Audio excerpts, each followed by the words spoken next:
All right, here we go. I was just about to say. We are back in action. Michelle, thank you for your phone. All right, where are we up to? I have no clue. Page 221, chapter 4.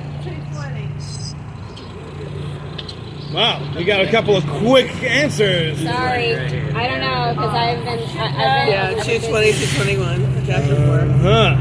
What did I miss? Chapter 4. Did I miss anything important? No, there's nothing. We don't do important things. I get that question all the time. The kids miss class. Did I miss anything? I'm like, no. This major, yeah. Okay. Just prophecy. No big deal. Okay, so basically nobody remembers what we did at the last class? Is that what everyone's trying to say? I think I wasn't here. That's Prophecy. Well, I missed it because of the time difference, and I was stuck in a major traffic jam near Michelle. Hi. There was a fire. Sorry to hear that. So I missed it. So really, everybody thinks we're in the wrong place? I'm trusting the group. Everyone thinks we're at the beginning of chapter 4.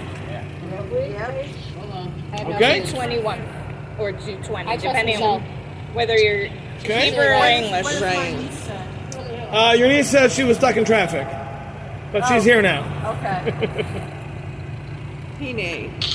Where are we up to? Hine. Shy, come on.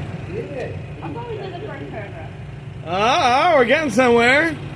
Someone remembers we might have done something. We had too many heaters. I forgot what Yeah, all right. So we will review now to where everybody thinks we're up to. So healthy. we made it through the first All right. Too many l'chaim. Too many l'chaims. All right, no such thing. No such thing. All right, here we go. So we'll start over from the beginning of chapter 4. From the beginning. Very good place to start. All right, we actually made it to Bays, but we'll go over Aleph. 220. We'll go over from the beginning. I said one person got it. So I was right. Good job, Amanda. Shai, can you hear down there? Great job, everybody else. Yeah. Come down here closer. Okay. All right. All right, here we go. Hine. Hi. Hanavi Kishigia Madrigas and Avu B'Shlem is when the prophet gets to the level of prophecy in its completion, meaning he's gotten all the way there, not partially there, but all the way there. Yasig is kol hamagialai b'hasaga brura v'diyah shlema. He will understand everything clearly and with an absolute knowledge. It's not just going to be a limited piece of information. It's going to be a clear and absolute understanding. Pirush, meaning to say, ki af al pi, and even though shalafi hahadraga shadachana barkakaidim, based on the levels that we mentioned in the previous chapter, yikadmu lai hadimyaynais. The first thing that's going to happen is he's going to get the pictures in his head, the images in his mind. And then that will then be reached, or that will then reach the intelligence, and that thought process will again be enhanced, as we learned previously, by the level of nevuah that he has, and that will then be able to interpret these images. As we explained. So Hine, all right, a little slow, not bad though. Sunday. Bahagiyai, it's always a Sunday. Bahagiyai el be'er nervi'asai, when he gets to the clarity of this prophecy, Yasig hayasin navi be'emes, he will understand that he is a true prophet. This is not something that happens and you don't get it. When this happens, you're fully aware of your being a full navi, a full prophet at that point. Perush, meaning to say, Hayasim is kasher by Yisbarach, that he is connected to Hashem. Hayasa Yisbarach Shemaim is Galilee, and Hashem is revealing himself to him. Upayal by Kol Eisna Pu'ulais, and he is doing all of these things that are happening. And that is a level that the prophet recognizes. So as we said, the concept of prophecy is not getting a message from Hashem. The concept of prophecy is reaching a level of connection with Hashem. Once you have that connection, there are all sorts of things that you are privileged to. You're privileged to a deeper understanding of matters, and you are also perhaps privileged to messages. And those messages will come as a byproduct of being connected. But the actual concept of prophecy is the connection that you have to Hashem. Was now the Urim and Thummim, were they considered prophecy? Were the Urim and Thummim considered prophecy? That's a good question. I don't know the answer to that. I'm going to assume the answer is no, but I don't know that for certain. Because my next question was going to be like, Eli thought he had a clear interpretation of the Urim and Thummim, but he didn't. Right, so we'll talk about the idea of prophets making mistakes. That's coming up. But I don't think the Urim and Thummim worked the same way, because the Urim and Thummim was not a state of connection with Hashem. The Urim and Thummim was a medium through which Hashem sent a message. And that was by letters lighting up, and you have to form them into words. The concept of Nevuah, the way he's explaining it, is that the person reaches a connection to Hashem that's so high that he gets all sorts of contact with divine information and stuff like that. But he can then get messages through that same system. And that comes in the form of images that then get interpreted by the mind and all that. None of that happens with the Urim and Thummim. So that's why I don't think Urim and Thummim works with prophecy. It's just like a different, it's more like an email. You know? Okay. Now. Just Yeah. Just like that. You've got mail. Just like that. You've got prophecy. Yeah. I assume that they're probably going to, like, it's probably going to be explained, but, so when you're in this experience, you're experiencing prophecy, like, you know that it's there. How do you then try to, like, get other people to believe you when you tell them? How do you get people to believe you if you're a prophet? Well, the majority of prophecy is not messages related. The majority of prophecy is a level of connection with Hashem. Right. That has nothing to do with other people. That's you. Right. Now, if Hashem sends you with a message and says you got to go tell this message to others, you got to go tell them. Right. Now, if you're already on that level, hopefully people recognize that about you and they will therefore believe you. Okay. But there have been many false prophets throughout the ages who seemed to be righteous people but truly were not, and they misled people. So, Wasn't there I don't always know. How do you know who to follow and who Yeah, not to? exactly. How do you know who to follow and who not to? So the Rambam says, we only know who to follow based on if what they says comes true, and we know that they are righteous. If they don't say anything that comes true, or they're not righteous, then we don't believe them.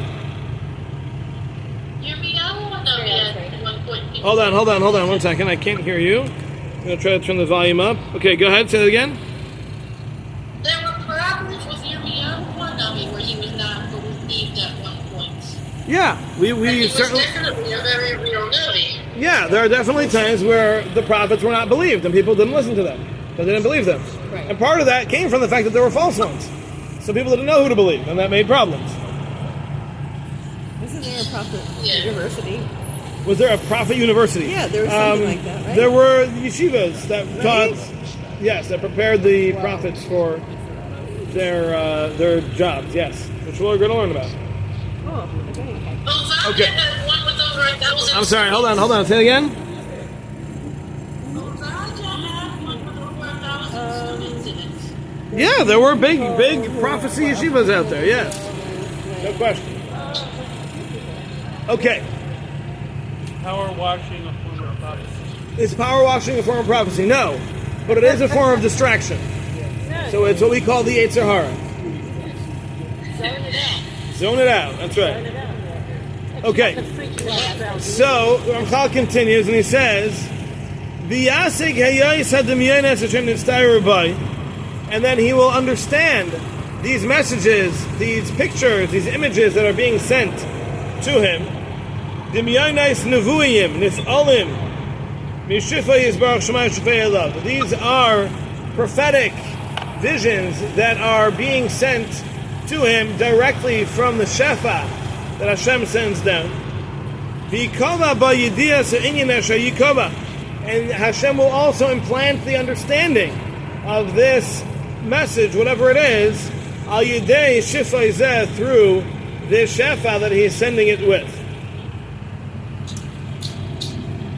And then there will be no doubt, not with his prophecy, not with the different elements of the prophecy, is not the things that came before, nor the things that come after. So this is what we ended off with last week, where we talked about how when we have a knowledge of something, it's very limited. It's just the knowledge of the physicality of an item, or an object, or an animal, or a person, or whatever it is. But we don't have any kind of cosmic knowledge. We don't have any knowledge about what led to this being what it is, or how it is, or where it is, and what will be the outcome of this. None of that are we privileged to. As much scientific knowledge as we have, as much understanding of things as we have, we'll never know all of that.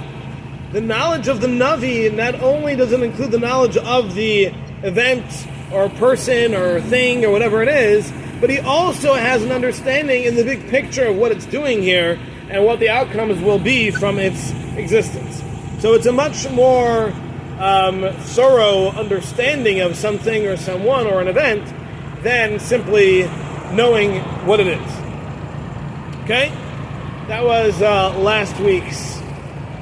end of class last week. Alright, we all caught up now? Yeah. Okay. Moving forward. Base. And that which you need to know.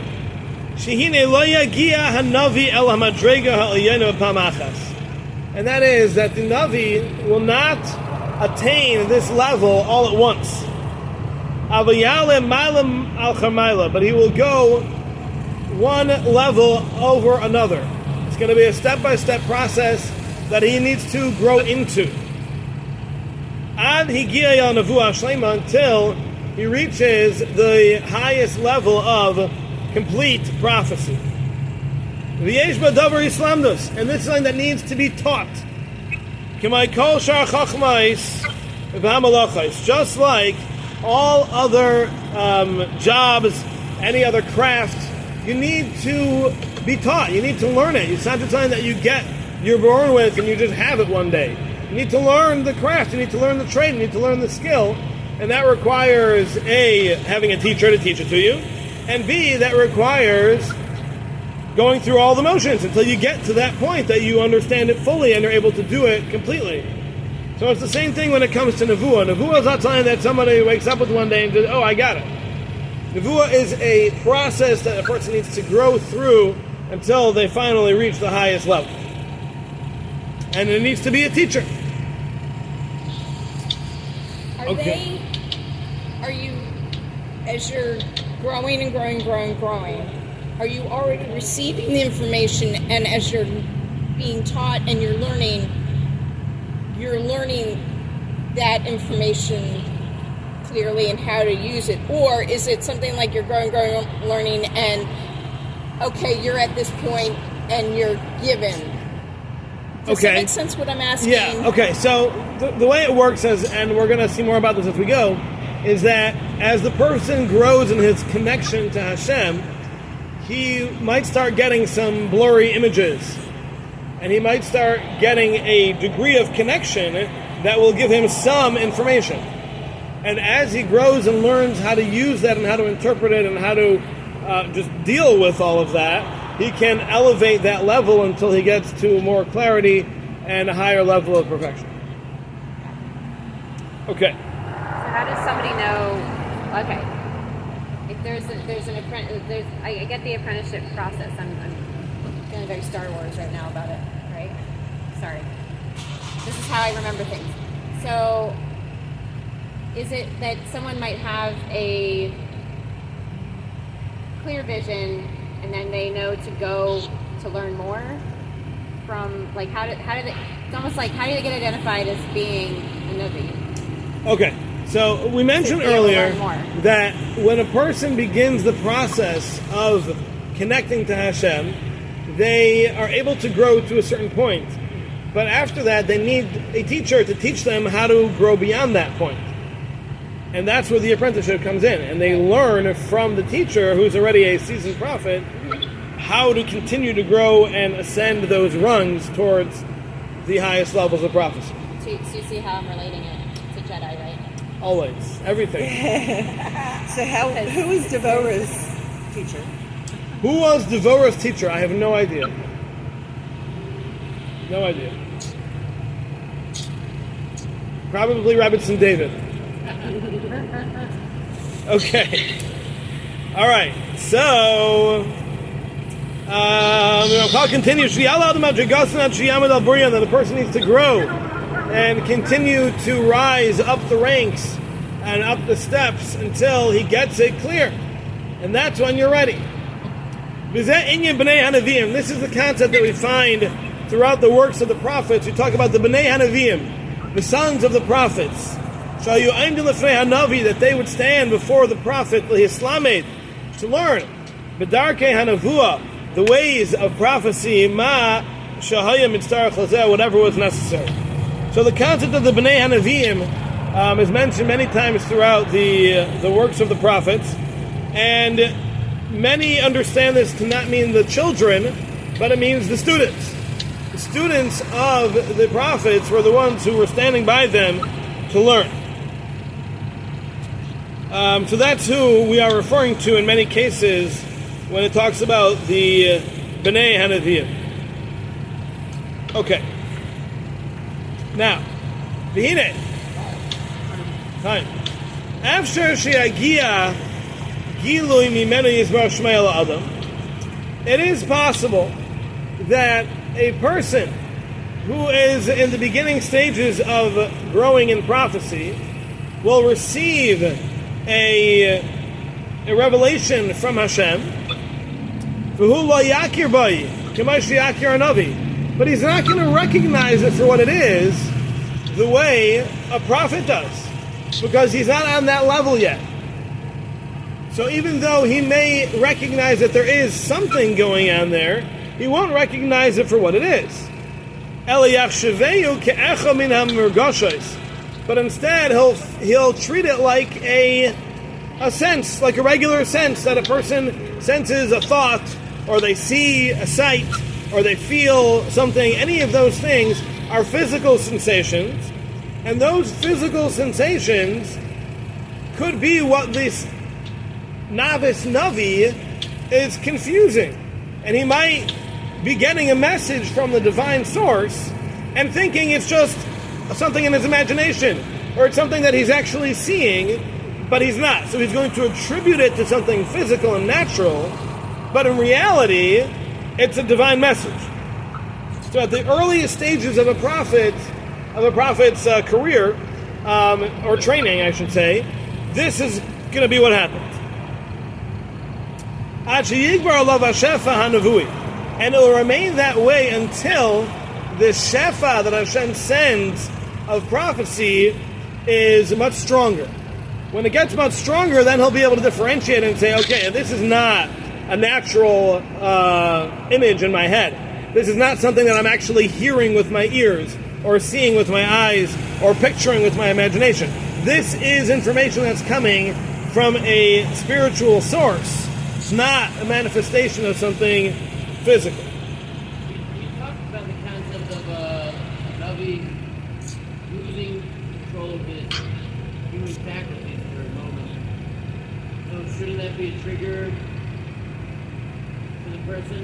Okay, so what Rabbi Goldman is asking is that we said earlier that when a Navi receives Nevuah, he loses control of his physicality. He's no longer seeing with his eyes, he's no longer hearing with his ears, and he's basically in a state where he's not functioning physically, but Hashem gives him that function through the spiritual shefa that he's sending down. So one of two things could be happening. Either you know what? Let me put it together. What's happening is that one element of his physical mind is being taken over. And the Shefa, the spiritual power, is taking the place of that. So let's say, for example, let's say the Navi at an early stage hears a voice calling to him. Now, what's happening in actuality is that his sense of hearing has been replaced by the spiritual hearing. So some of his faculties have been stopped and replaced by the spiritual. So he won't notice that necessarily. He might think he's hearing with his ears, but in reality, his hearing has been removed and he's just hearing spiritually now. So the one that we said that he ended up trembling. Right, so to get to the level... Exactly. So to get to the level that we said earlier where he has a full understanding and a complete vision and all of that, then that's clear. That's obvious. There's no doubting that he's fully taken over. There's no way to misinterpret that. But over here we're talking about the very beginning stages where it's just a little bit, and therefore it could be confused with a physical phenomenon experience instead of a spiritual phenomenon experience. Okay.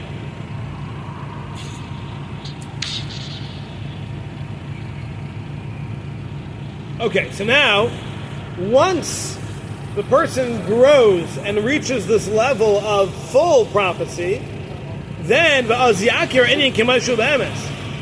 be able to recognize and understand these images fully and completely, and there will be no doubts. It'll be all very clear and understood to him. Umin hamin hazeh, and an example of this level of prophecy, Ha'isa Kriyas Hashem l'Shmuel, was the first time Hashem called out to Shmuel. Shaloi hisnabe mitchila, because Shmuel's original conversation with Hashem, or I should say Hashem's conversation with Shmuel initially, was not full prophecy. V'lo shafa alav hashefa, Hashem did not give him the shefa of full prophecy in the beginning. El shenigla alav koil kekol murgash. Rather, Hashem revealed himself to him with a sound that seemed to him to be like a regular sound that you hear with your ears. And he thought he was simply hearing a sound. And he didn't recognize it for anything more than that. But then after that happened, Shafa alav hashefa, then Hashem increased the flow of Shefa to Shmuel, v'hikir v'hisig hanavuah b'dracha, and then he was able to recognize that this was a prophecy, this was something greater, this was something much more. V'chein maretz hasneh l'Moshe, and the same is true of the vision of the burning bush to Moshe. But chilo lanigla ela kimurgashes, initially it only seemed to him to be a physical sight that he was seeing. The raw snap bayar ba'esh, he saw the bush burning in fire. V'kadosh baruch hu kara'ai b'koilei shel aviv, and Hashem was calling to him in the voice of his father. So he simply saw something and he heard something, but they both seemed to be very physical experiences. He was seeing with his eyes, he was hearing with his ears. He saw a fire. He heard a voice of his father. So they were all very physical experiences. But his father wasn't there. And the bush wasn't being burned. So there was something wrong. But they were physical experiences as far as he could tell. And at that point, Hashem didn't increase the Shefa yet. So it still seemed like that to him. If somebody else was there, they wouldn't have heard or noticed anything. Correct. Some guy looking at a bush fire. Right. Exactly. But afterwards, afterwards, Hashem increased the Shefa, and then he realized, oh, wait a minute, this is not a physical experience at all. Nothing about this is physical, this is a purely spiritual experience, and that's when he understood. So basically what he's saying is that the early stages of prophecy, they seem to just be regular, perhaps slightly abnormal, physical experiences. Hearing things, seeing things, imagining things, etc. It's only once the person grows in their nevuah that Hashem increases the shefa, which allows for an understanding of this is something much more than physical. This is a spiritual experience. Okay, so now, just to go through the details a little bit, when it came to Shmuel, when he first heard Hashem calling to him, he thought that was Eli, the Kohen, who was his mentor, calling to him. And he went to Eli and he said, I'm here. What can I do for you? And Eli said, I don't know what you're talking about. And he went back to bed. And then he heard it again. And he went back to Eli and he said the same thing. But the third time, Eli said, okay, obviously something's going on here. He said, Shmuel, why don't you say, Hashem, I am here, your servant is ready to serve. And that's when Hashem started conversing with Shmuel, and Shmuel at that point had grown to a level through his direction from Eli that we're dealing with something much beyond a physical calling from somebody next to him. And same thing with Moshe. Moshe saw the bush, he thought it was a fire. He heard the voice, he thought it was his father. It wasn't until after that conversation, which by the way was a week long, that he got to a point that he understood that this was full prophecy, this wasn't just some sort of physical experience. Okay. Now, to point out something here that Rabbi Naiman here mentions on the bottom, and that is that there's a disagreement amongst the early commentaries as to whether or not the burning bush was a physical thing or not. So the way Ramchal here is saying it, it sounds like he's understanding that it was not a physical experience at all. There was no burning bush. It was a prophetic vision, but it was not a physical thing at all. However, there are, and that is the way the Rambam says it in Mar Nevuchim. However, the Ramban disagrees. The Ramban says that no, this was a physical experience, and however, it was not it wasn't Hashem he was saying, it was a malach. The pasuk says malach Hashem. Correct. So he saw a malach that was burning. So the Rambam understands that automatically means prophecy. The Ramban says no, it does not need to be prophecy to see a malach. A malach can be seen from a physical standpoint. Why does malach have to be prophecy? What? So the Rambam learns that in order to see a malach, that is prophetic.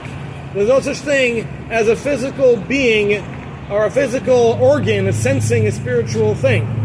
So an eye cannot see a malach, the same way an eye cannot see all the malachim that are around us. You can't see spirituality. How did all those people in Sodom know about the Getzlah, that Lodad? I understand that Lodad did work. What about all those Rishayim?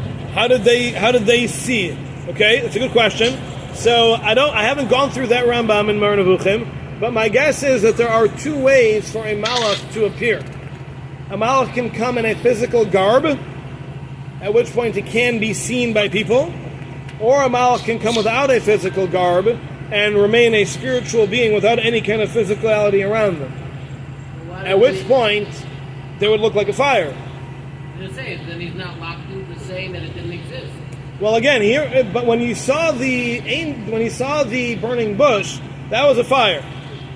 So it didn't come down looking like a person. Well, does the physical So have what to be a happened? person? Does the physical have to be a person? I haven't learned this anywhere, but I don't recall any instances in which a malach appeared as anything other than a person. But I might be wrong. But I don't know of any instance of a malach looking like something other than a person. So what exactly happened with the malachs and Bilam with the donkey? Hold on, 1 second. What, again? You're able to see a shade, right? You're able to see a shade. Why is that different? Shadim might be visible, but shadim are much more physical than malachim are. Shadim are half physical. Malachim are not. We learned about that a long time ago. Where were you? He was in yeshiva. Lame excuse. No, but we learned about that. Shadim are much more physical than malachim are. Okay, what were you asking? So what exactly happened when there was the instance?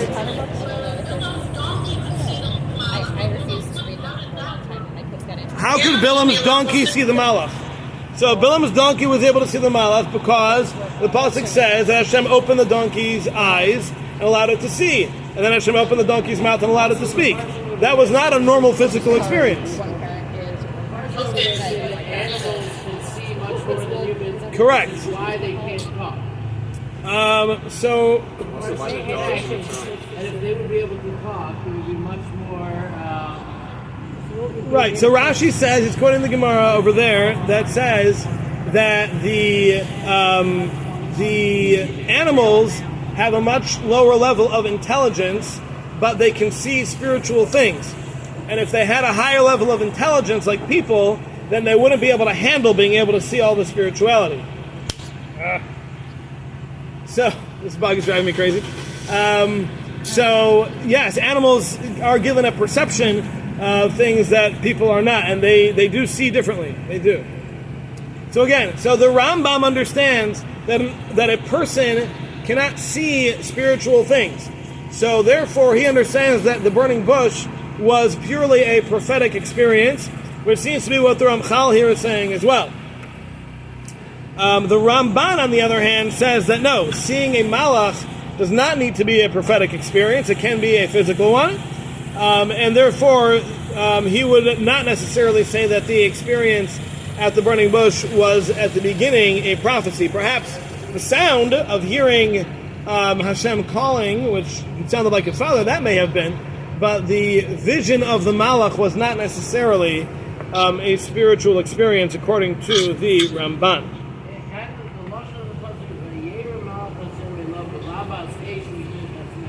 Yes? So it almost, and the Malach Hashem appears to him in a flame of a fire. Correct. So it almost sounds like he is appearing as the simple reading of Pasuk. It sounds like he is kind of garbed in a fire. Like as a... It's just it might like be. a burning bush? It might be. Yeah. So according to the Ramban, that's simple, because that's exactly what it was. It was a malach in a form of a fire, which people can see when they're given that opportunity, as opposed to the Rambam, who's going to say that was not visible to the human eye. Okay. All right. V'ulav. However, Yislam. Yeah. Okay. Yislam do hamislam dim benavua. Binyanim yidua. Now, those who are learning are going to learn from those who already know in the specific ways.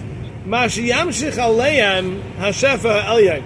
What it will take to bring down onto them the shefa from Hashem. V'yivatel meniyos chaymer haguf. And they will learn to nullify the physicality of their bodies. V'yamshich gilui oirei yizrach shemai v'yizdabkuz bay. And then they will be able to draw the connection to Hashem and the revelation of His light. Uklalam, and they include, these methods include kavanas, having certain intentions, v'hazkara shemas hakadoshim, and mentioning certain names of Hashem, v'hilulim b'tehilais, and giving certain phrases in prayer, and yitzarfu bam shemas b'darche tzirufim, and these phrases will combine the names of Hashem in certain ways, Kamaisha Marnu La'el, as we explained earlier.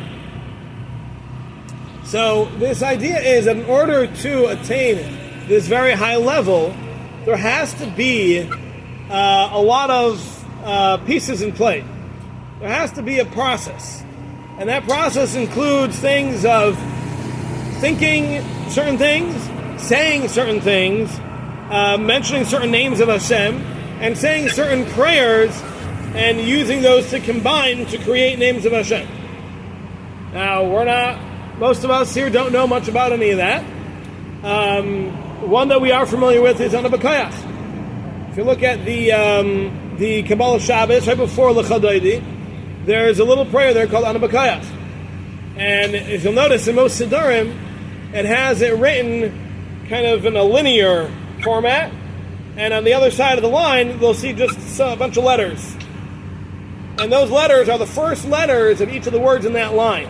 So there are 6 words in each line, and there are 6 letters that are the first of each of those words on the corresponding side of that line. When you combine all of those together, that spells out the name of Hashem that is 42 letters. So that's an example of a prayer that combines to spell out the name of Hashem. Now, there's all sorts of these. What about Tehillim? I don't know what any of them are. Don't even bother. I don't know what any of them are. But there are lots of these things, and they combine to create the name of Hashem.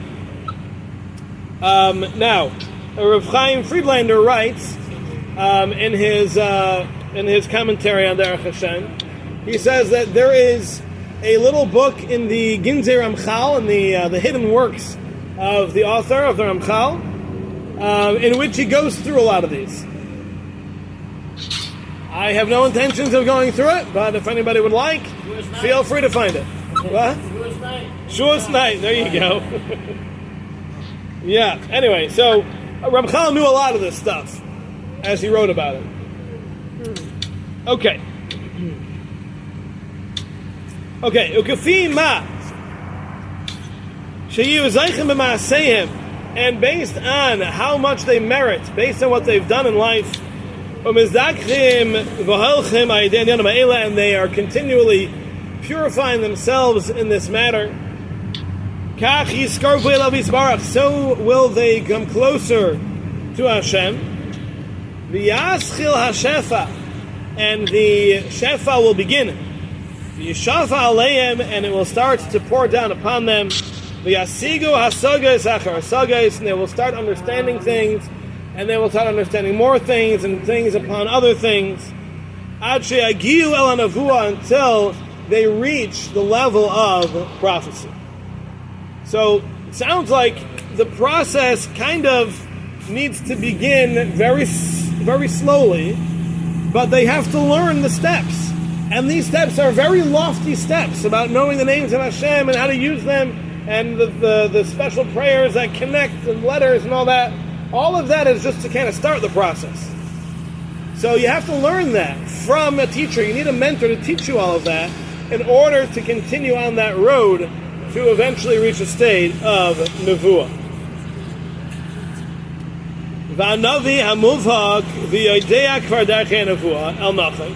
And when you have the seasoned prophet who knows the ways of prophecy very well, he needs to teach the students, each one to their abilities, what they should do, to reach the goal that is being sought.